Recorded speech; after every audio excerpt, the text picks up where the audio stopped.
Почитувани гледачи, во продолжение проследете го разговорот со господинот Митко Чавков, поранешниот прв човек на Бирото за јавна безбедност, со кого ќе поразговараме на повеќе теми на ситуацијата во Министерството за внатрешни работи, кратењето на буџетот на Министерството според ребалансот кој што го предвидува владата, условите за работа на полициските службеници и сето она што е поврзано со случувањето 27 април во Собранието. Господин Чавков, добар ден и добро дојдовте во студиото на Телевизија Нова. Добар ден и за вашите гледачи. Да започнеме со она што е актуелно и денеска во Собранието, ребалансот на буџетот. Според она што го достави владата до Законодавниот дом, една од институциите каде што има најголемо кратење, заедно со Министерството за образование и Министерството за внатрешни работи, околу 6,7 милиони евра. На што се должи ова и дали го сметате за оправдано или пак ќе влијае во негативна насока за функционирањето на Министерството? Токму така, најголемиот дел од кратењето на буџетот е во Министерството за внатрешни работи и морам да кажам дека особено е зафатена ставката која се однесува на реформи во полицијата.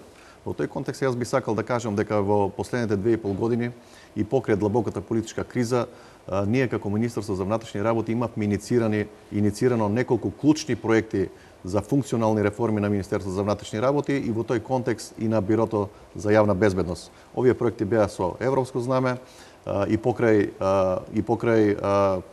сите обструкции за одвивање на овие проекти, ние успеавме да ги извадиме до крај, иако имаше апсолутна незаинтересираност по влегувањето во пржинска влада и така натаму со продолжувањето на политичката криза. Успеавме да ги развиеме стратегиите, успеавме да ги развиеме акцијските планови и практично од тие причини имавме и предвидување за овој буџет толков износ на пари за да се отпочне со имплементација или со операционализација на сето тоа што е утврдено во стратегијата и во акцијските планови. Клучни проекти се стратегија за развој на Бирото за јавна безбедност 2017-2020 година и другиот проект е национален проект за консолидација на системот за безбедност, кој исто така е развиен во минатата година, но буџетот беше планиран за негова понатамошна операционализација. Ставот на владата е дека ова во насока на оние реформи кои што беа барани и од Прибе. Дали можеме да говориме за такви реформи побарани од овој експерт или пак е нешто сосема спротивно? Во овие два клучни проекти кои што беа предвидени, кои што се развиени и за кои беа предвидени овие буџетски средства, токму тука се предвидени препораките, односно реализацијата на препораките од извештајот на Прибе, но не само тоа. Многу други прашања се развиени и се регулирани во овие стратегии и во овие акцијски планови. Така да многу повеќе од функционални реформи и кои излегуваат надвор од самите препораки на Прибе. Велиме се крати 6,7 милиони евра. Тоа е во спротивност од она што го бараат полициските синдикати, односно поголеми плати. Тие до министерот за внатрешни работи Спасовски во пресрет на денешната седница ги испратија нивните барања за зголемување на платите во рамки на Министерството, но тоа не оди рака под рака со кратењето на буџетските средства. Во какви услови работат полициските службеници? Апсолутно не иде во контекст на кратењата кои што се во буџетот за Министерство за внатрешни работи. Полициските службеници и граѓаните знаат дека имаше неколку пати корекција на платите на вработените во Министерството за внатрешни работи. На два пати имаше по 5% корекција, требаше уште еднаш по 5% да се коригира платата на полициските службеници, односно да се зголеми, но еве гледаме дека наместо тоа имаме обратен процес, кратење на општо на средствата, така да јас се сомневам дека ќе има претпоставки за зголемување на платата. Уште едно прашање врзано со синдикатите. Од Македонскиот полициски синдикат деновиве преку соопштение реагира дека им биле доставени дописи за прераспоредување на пониски позиции, односно тоа да го направат по собствена иницијатива, според систематизацијата на одредени работни позиции пониско рангирани, доколку не го стореле тоа ќе биле прераспоредени спротивно на нивната волја од раководните структури. Кој е вашиот коментар за ваквите дописи? Токму така, го прочитав соопштението кое што беше дадено од синдикатот и навистина ја поздравувам таа активност или таа иницијатива на синдикатот и тоа е на линија на градење и понатамо на правна сигурност на вработените во Министерството за внатрешни работи, односно почитување на системот на кариера и на сето тоа што е предвидено во движењето на системот на кариера во Законот за внатрешни работи. Јас не знам по кои процедури и не знам по кои стандарди и не знам по кои правни принципи го нашле модусот да ги повикуваат луѓето, да им се закануваат, да им понудуваат места по 2-3 скалела подоле од нивното хиерархиско ниво и да ги условуваат или ќе прифатите или ќе ве решиме на друг начин. Ќе имаме нова систематизација, тогаш ќе немате простор за пазарење. И се разбира, еден добар дел од колегите прифатиле такви услови, што можам да ги разбирам и нив, под притисок, меѓутоа има колеги кои што не прифатиле.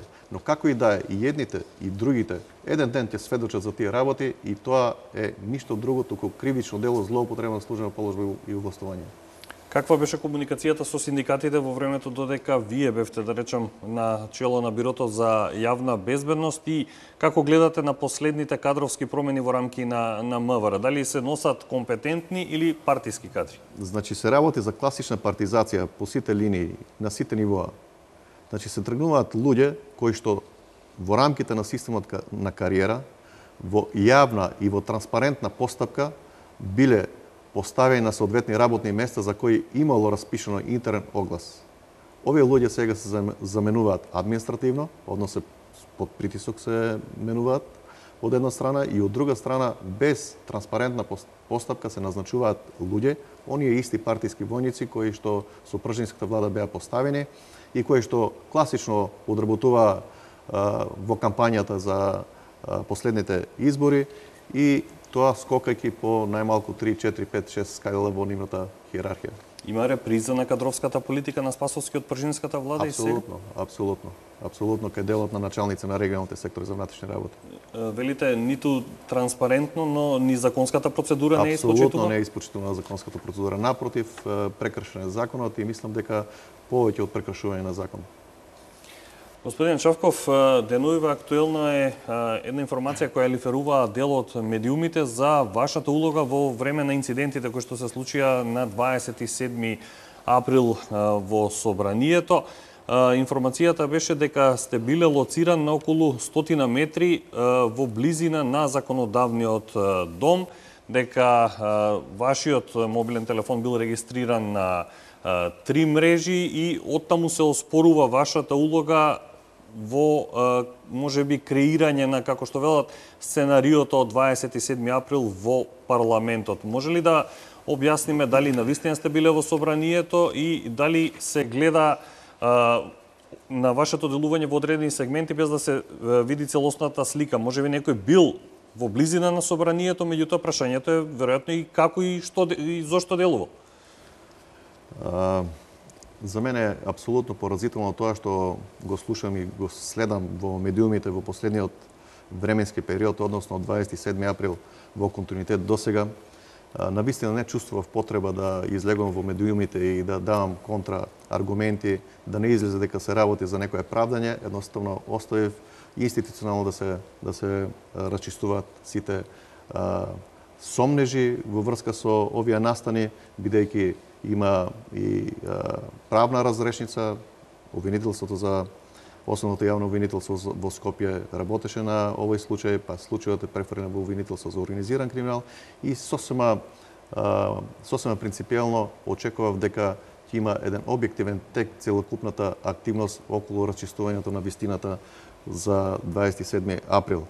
Меѓутоа морам да кажам дека некои медиуми во континуитет учествува во една груба манипулација на јавноста. Груба манипулација на јавноста со пласирање на апсолутни невистини, со пласирање на полувистини, се со цел да креираат лажна слика и да креираат лажна перцепција кај јавноста. Отидоа со монструозна квалификација дека полицијата учествувала во организација на настаните на 27 април во планирањето кое што било претходно направено. Со образложение дека не делувала полицијата во рамки на инцидент.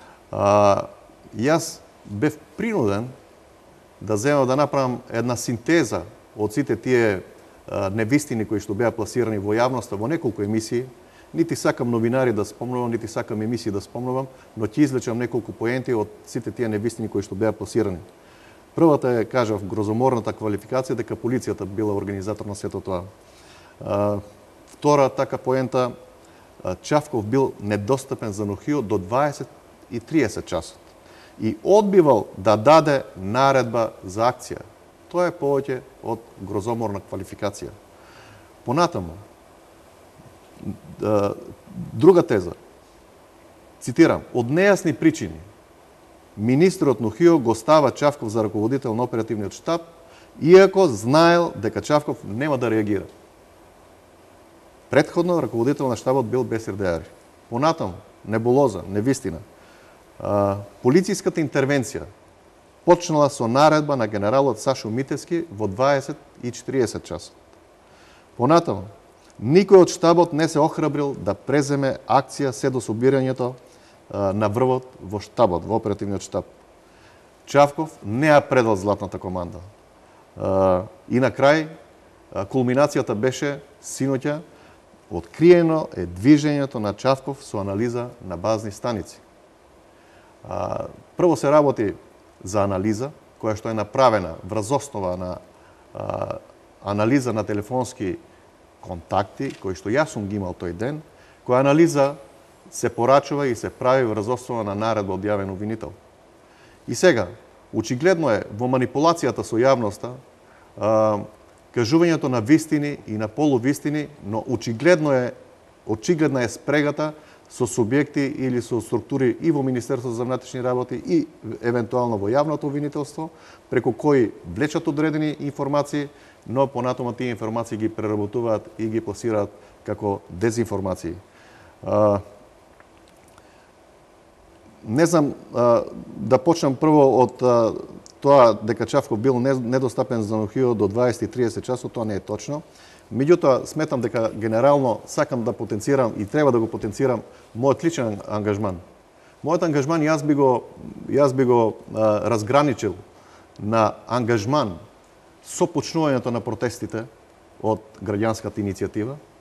Мојот ангажман на 27 април, во моментот кога ме информираат дека има упад, насилен упад во собранието на Република Македонија, и тој е еден час на моја комуникација и мојот ангажман после влегувањето во оперативниот штаб. Низ елаборирањето на овие аспекти, јавноста ќе знае вистината, меѓутоа, ова што јас го кажувам, не се голи информации. Јас тоа го кажувам врз основа на факти кои се архивирани, кои се утврдени, кои се забележени во документи, а документите се архивирани во документацијата за самата акција. На 24.2 ќе се присетат и граѓаните на Република Македонија, отпочна граѓанската иницијатива за заедничка Македонија со јавни протести. Јавните протести беа исклучително мирни. Некаде на 27 април мислам дека имаше еден инцидент, меѓутоа не поврзан со протестите, напад на новинар надвор од протестите и после завршувањето на протестите, настан кој што мене лично ме загрижи. Понатаму имаше уште еден така инцидент кој што беше надвор од протестите на граѓанската иницијатива. Тоа беше инцидентот поврзан со фрлање на молотов коктел во објектот на музеот на албанска азбука во Битола. И овие два настани кај мене предизвикаа загриженост и причина да јас го свикам колегиумот кај мене, бидејќи мојата проценка беше дека такви странични настани може значително да влијаат на безбедносната состојба и да ги контаминираат овие мирни протести и да создадат претпоставки за нарушување на јавен ред и мир, па и дури пошироки протести. Од тие причини, моја е наредбата на 1 март, пред мојот колегиум, и тоа се вика група за давање задачи и координација, давам наредба да се воспостави републичка оперативна акција, давам наредба да се развие оперативен план, давам наредба да се формира оперативен штаб, давам наредба тоа да се прави на централно ниво како координација, меѓутоа по законот за полиција одговорни за состојбите на соодветниот сектор за внатрешни работи е соодветниот сектор за внатрешни работи. И од тие причини, како има оперативен штаб на републичко ниво, така има и 8 подрачни оперативни штабови. Значи, децентрализирана одговорност. Во рамките на таа моја иницијатива, на колегиум, и тоа е евидентирано во записници, и тоа ќе го потврдат колеги кои биле присутни на овој состанок кај министерот Агим Нохију. Лично, мојот предлог беше мојот заменик Бесир Дејари да биде раководител на оперативниот штаб. При тоа дадов образложение зошто. Моето образложение беше дека заедно со министрот Бесир Дејари припаѓаат на парламентарното мнозинство и од објективни и принципиелни причини добро е јас да не бидам раководител на штабот со самото мое евидентирање за раководител да не се создадат претпоставки да се злоупотреба или да се манифестира било каков сомнеш во работењето на полицијата, затоа што јас верувам во институционални капацитети на полицијата. И тоа така, токму така и се случи. Значи, моите аргументи, моето објаснување беше прифатено и Бесир Дејари беше поставен за раководител. Значи, нема ништо точно во тезата дека од нејасни причини министерот Нохију го поставил Чавков за раководител. Значи, мој предлог е Бесир Дејари да биде раководител, но после 5 дена и министерот и Бесир Дејари, двајцата ме замолија, буквално ме замолија, да преземам јас раководење со оперативниот штаб, ради моето искуство, ради моето знаење, но тоа им беше сугестија од другите членови на колегиумот. Така е додено за Митко Чавков да биде раководител на оперативен штаб. Не по негова волја, не по негова иницијатива. Напротив, по иницијатива на другата страна. Во тој период, значи, јас ја организирам службата, целокупниот процес околу оваа полицијска операција да биде документиран. Среќната околност е тоа што јас бев лично иницијаторот, кој што во 2013 година со европско знаме направи функционални реформи во Бирото за јавна безбедност и донесени се над 20 стандардни оперативни процедури со кои во чекор се елаборираат сите полицијски активности. Значи, апсолутно се создаваат претпоставки за документирање на целокупниот процес. Тоа така и се случи. Сега да идете, ќе најдете повеќе од 1 метар документи во врска со оперативната акција. И сега, што е важно да се потенцира тука? Одговорност, тоа што беше манипулирано од медиумски за златната команда. Одговорноста на златната команда, во конкретниот случај јас и мои двајца заменици, кои што исто така ме заменуваат во тој дел. Одговорноста на златниот командир или на златната команда е да обезбеди стратешки преглед и документирање на целокупниот процес на акцијата. И децидно е кажано, стратешката команда не се меша во носењето на тактички одлуки. Значи, прашања кои што се на тактичко ниво, прашања кои треба да ги решаваат стручните служби, а тоа не случајно е така направено. Тоа е направено со реформи, бидејќи сакавме да извршиме децентрализација и влијанието на министерот или на директорот да се минимизира апсолутно. Што значи тоа? Тоа значи дека нити моето место како директор, нити местото на министерот Нохију, нити било, нити е во штабот. Со тоа сакам да елиминирам шпекулацијата дека Чавков ги држи сите конци во своји раце. Меѓутоа, независно од тоа што е експлицитно кажано која е улогата и одговорноста на златната команда, дека не треба да се меша во тактички одлуки, во полициското работење не е се црно-бело. Значи, не е геометрија и не можете да работите само теоретски да ги гледате. Имајте во предвид дека има различни полициски акции каде што е тешко да се носат одлуки, бидејќи секоја таква одлука е ризична и може да предизвика дополнителни последици. Од тие причини, нити порано, нити тогаш сум ги оставил моите колеги на цедило. Значи, не е точна констатацијата дека колегите во оперативниот штаб не делувале. Не е точна констатацијата дека колегите од СВР Скопје не делувале. Факт е еден. Значи немало ни една информација, нити една најава за нарушување на јавен ред и мир на клучниот ден 27 април. Практично реториката на протестантите е иста како и на претходните протести. Околу 61 протест претходно имаме. Меѓутоа тој се случува тоа што се случува во собранието и предизвикува инцидент. Да, и толку записници има.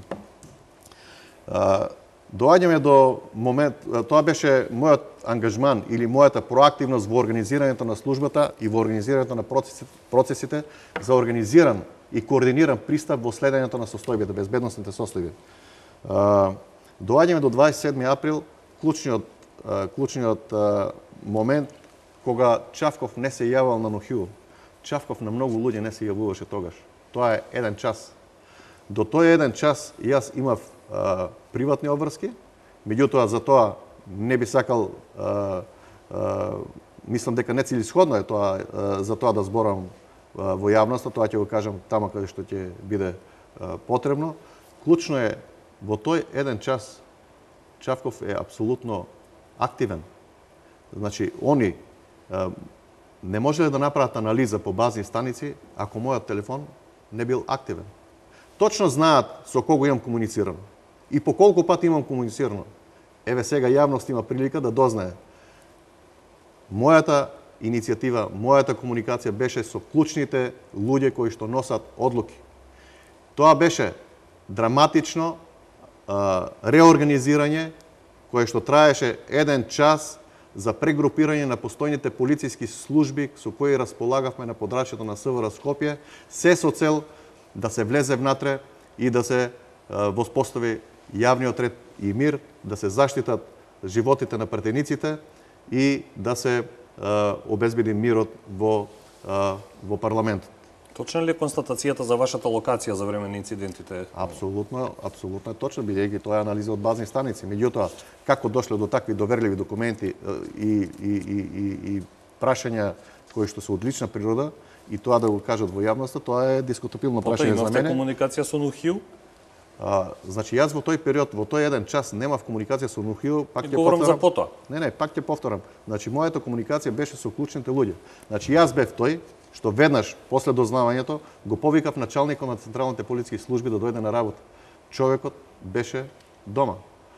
После неговото јавување, јас бев тој што го повикав началникот на одделот на посебни единици кој што не живее во Скопје и се врати одма во Скопје. Јас бев тој што комуницираше со членови на оперативниот штаб во седишто на МВР по неколку пати. Јас бев тој што комуницираше со луѓе внатре во собранијското обезбедување и во тој контекст јас бев тој што правевме напори да ги прегрупираме силите, да направиме се за да попречиме крвопролевање и да ги заштитиме животите на сите кои што беа во собранието. Една исклучително специфична ситуација која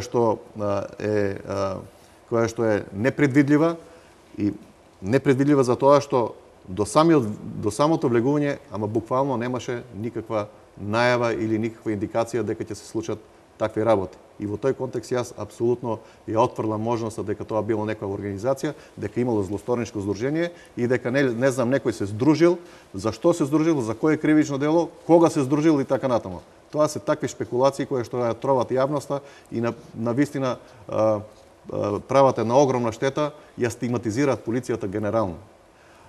Меѓутоа, моите активности телефонски, драматично, кои што се одвива во овој еден сат, после завршувањето и после влегувањето на дел од специјалните единици внатре во собрание, јас тогаш тргнав во штабот и стигнав во 20 часот и 8 минути. Во досегашното моје излагање, дали се гледа некаде дека Митко Чавков не е проактивен, дали се гледа дека Митко Чавков нема активност, ако виделе дека по базна станица, ако ме луцирале, зашто не ги кажат контактите со кого биле? Ги знаат контактите. Разговарано со овие луѓе со кои сум контактирал. Зашто не ги објават, не ја објават природата на комуникацијата? И ќе биде се јасно на јавност, а не така да ја манипулираат јавност. И сега, моето влегување во штабот во 20 часот и 8 минути. Јас морам, но за среќа, не сакам да компрометирам никакви докази или никакви документи, но пред моето заминување направив една копија на дел од еден документ кој кажува се.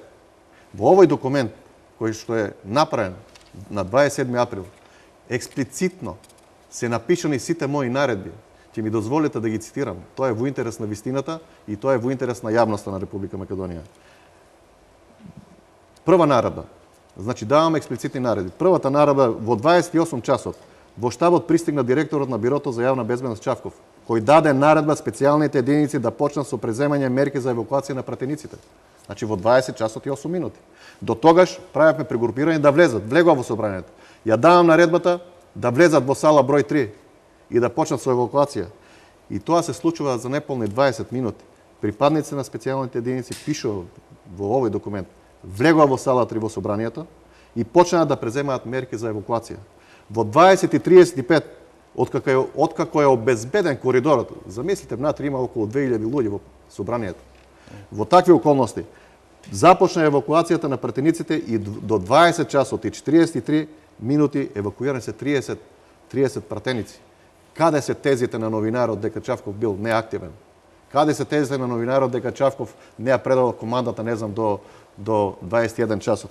Втора наредба. Цитирам. Директорот на БЈБ му даде наредба на помошникот началник Сашо Митевски да се упатат медицински екипи внатре во собранието, да се укажува медицинска помош на повредените и наредба за 10 минути да се евакуираат преостанатите 15 пратеници. Трета наредба. Директорот на БЈБ на Бирото за јавна безбедност Чавков издаде наредба да се повикат на работа сите увидни екипи, да извршат увид на лице место, да обезбедат траги, да обезбедат докази и да работат на идентификување на сторители и докажување на кривични дела. Каде е тука неактивноста?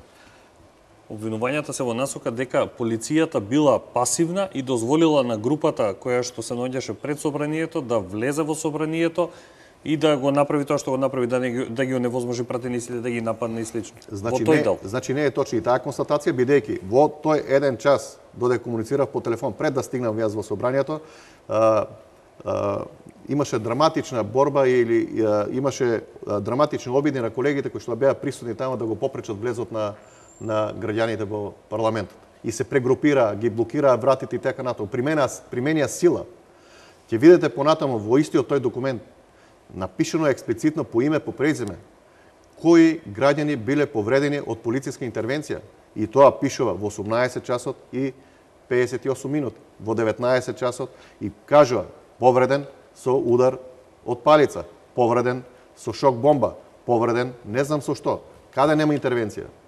Има интервенција, но не секогаш можете да бидете успешни да попречите. И сме имали икс ситуации кога бил пробијан кордонот. И тоа јавноста го знае. Меѓутоа, прашањето е како во таква ситуација и во таква драматична сложна ситуација да обезбедите да нема жртви. Бидејќи психологија на маса е еден феномен кој што е драматичен сам по себе.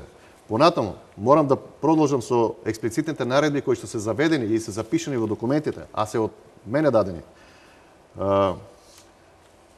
По наредба на директорот на Бирото за јавна безбедност, дадена наредба по проценка да се употребат сите средства за присилба за воспоставување на нарушен јавен ред и мир. И на крајот на овој документ експлицитно се наведени кои средства за присилба се употребени. Меѓу другото, последните си шок бомби. Во 21 часот и 18 минути директорот на Бирото за јавна безбедност повторно даде наредба веднаш да се евакуира пратеникот за 1 села. Ние сега зборуваме за евакуација на пратениците кои што беа нападнати, а веќе ги имавме обезбедено дополнително во безбедни простории. Проблемот и прашањето беше создавање на коридор, бидејќи имавме над 2000 луѓе внатре во собрание, и безбедно излекување од тој коридор, дислокација во медицински установи за да им се укаже помош од една страна и од друга страна создавање на претпоставки понатаму да го испразниме собранието. Шеста наредба. Во 21:33 директорот на Бирото за јавна безбедност, јас не сум го пишувал тоа. Процедурите го налагаат тоа. Директорот дава наредба пратеникот за 1 села со оклопно возило да се пренесе од собранието на Република Македонија првично до клуб на пратеници, а после во 21:39 неполни 5 минути наредбата ја променувам, бидејќи утврдивме дека е поцелисходно во клинички центар, да се носи во клинички. При тоа давам наредба за безбедно евакуирање и разчистување на трасата на движење до клинички центар. Значи сум пратил и служби тој дел, таа траса од собрание до клинички центар да биде обезбедена физички и да биде расчистена. Сметате дека бројот на полициски службеници во текот на целото попладне и вечерта на 27 април беше соодветен на тоа што ни се случи? Бројот на полициски службеници беше соодветен на информациите со кои располагав. Значи, ние не располагавме со информации за евентуални намери за нарушување на јавен ред и мир. Една работа. Друга работа. Бидејќи немаше информации, СВР Скопје, како надлежен сектор за обезбедување на собранието, има испорачено барање за 2 вода, некаде повеќе од 50 припадници на единица за брзо распоредување, што не е мала бројка опремени. Понатамо, ова бројка е условена, пак ќе кажам, од моменталните информации. Имаме посебен план развиено во случај да имаме информација дека ќе се избира председател на собрание. Тој посебен план претпоставуваше претходна информација и таму се планирани дополнителни средства, дополнителни човечки, материјални ресурси. Меѓутоа, ние до таква информација не дојдовме.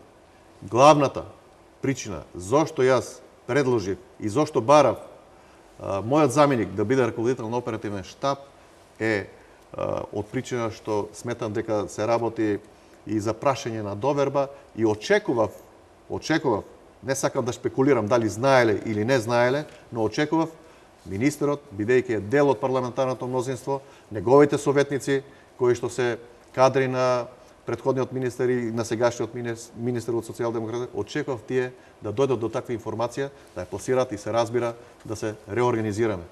Тоа е политичко одговорно однесување. Меѓутоа, сега не сакам јас да ја бранам полицијата.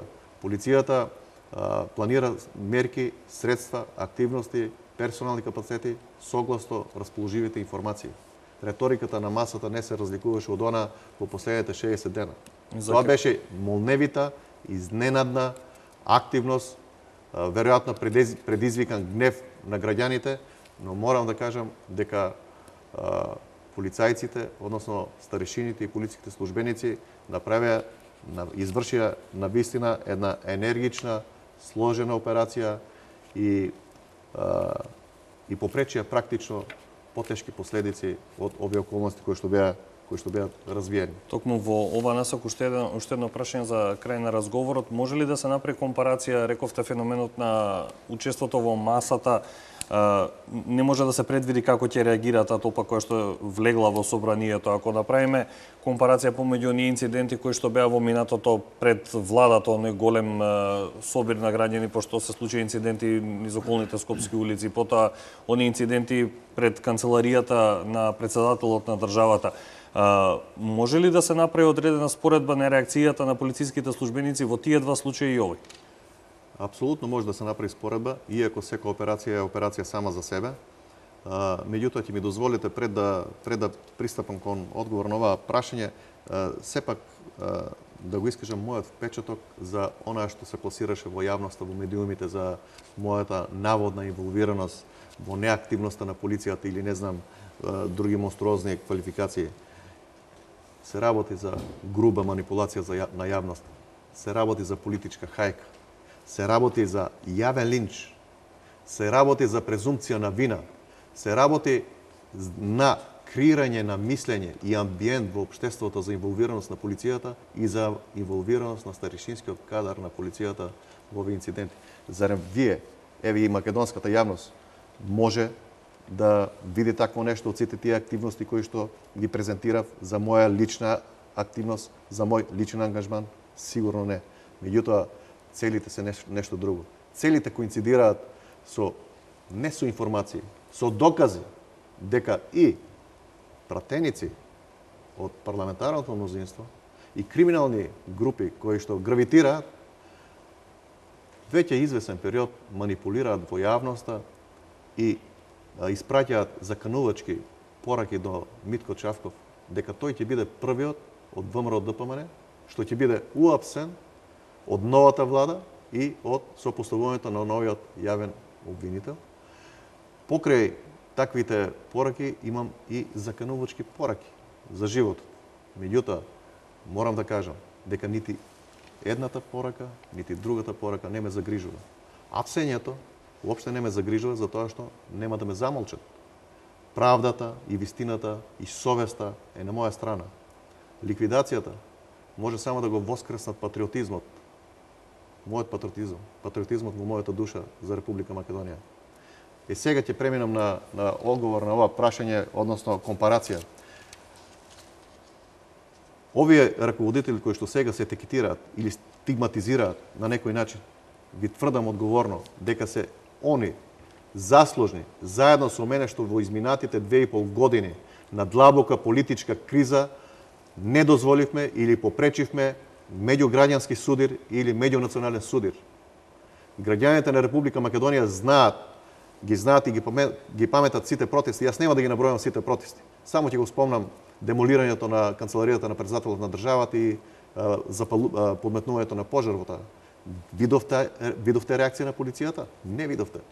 Случајот во Бутел, демолирањето на постаментите кои што беа поставени за изградба на крст. Видовте реакција на полиција? Не видовте. Ги оправдувам таа пасивност. Сега, за да јавноста разбере во каква улога беше полицијата овие 2,5 години, со незината поставеност и со незиниот ангажман. Бевме критикувани и од едната страна и од другата страна. На моја адреса имав многу критики од припадници на шарена револуција зашто има полициски службеници. Па затоа што имаше насилство, па затоа што имаше вандализам. Од припадници на ВМРО ДПМН бев од поединци бев критикуван зашто нема акција на полицијата. Нема акција на полицијата за тоа што ќе се судревме со граѓаните. Не беше интенцијата да се судреме. Ние не смеевме да дозволиме да се судреме со граѓаните, бидејќи ќе се проширеше тоа и веројатно ќе почневме да ги реализираме некои си веројатно други цели кои што беа поставени од некои си други центри. Така да во тој контекст дека имаше цел да се направи тензија, да се предизвика политичка акција која што ќе предизвика уште поголем конфликт. Па апсолутно, сите законски услови беа исполнети, полицијата да примени сила. Полицијата не примени сила. Во неколку ситуации не примени сила, иако беа исполнети сите законски услови за тоа. Но полицијата не смее фронтално да удари према граѓаните. Полицијата мора да применува селективна сила и во услови и околности и во интензитет кој што нема дополнително да го прошири проблемот или да го продлабочи проблемот. Постоеше опасност за ескалација на 27 април? Апсолутно. Апсолутно. На 27 април направивме се да попречиме прво. Јас одговорно тврдам дека таков гнев како што ми беше пренесено од страна на колегите нема видено. Значи тој таков гнев од психологија на маса или од одредени насилници кои што беа идентификувани и се уште се идентификуваат, можеше да дојде до тешки последици. Може да дојде до смртни последици. Една работа. Друга работа, да примените физичка сила, да примените шок бомби, да примените, не знам, други средства за присилба во затворен простор, каде што имат околу 2000 луѓе, кои што најголемиот дел се честни граѓани, е повеќе од ризична операција. Ние успеавме за краток временски период да ги заштитиме животите на пратениците од една страна, но од друга страна и да го испразниме собранието од сите граѓани кои што беа насилно влезени внатре. Господин Чавков, ви благодарам за гостувањето во телевизија Нова и за сите информации. Ви благодарам и на вас, благодарам на можноста што ја имав за да ја информирам јавноста со факти, со информации кои што, пак ќе кажам, не се голи информации, него факти кои што се евидентирани во документи кои што постојат во службите на Министерството за внатрешни работи. Почитувани гледачи, тоа беше разговорот со господинот Митко Чавков, поранешен прв човек на Бирото за јавна безбедност за случувањата на 27 април во Собранието, за кратењето на буџетските средства во Министерството за внатрешни работи и за условите за работа на полициските службеници.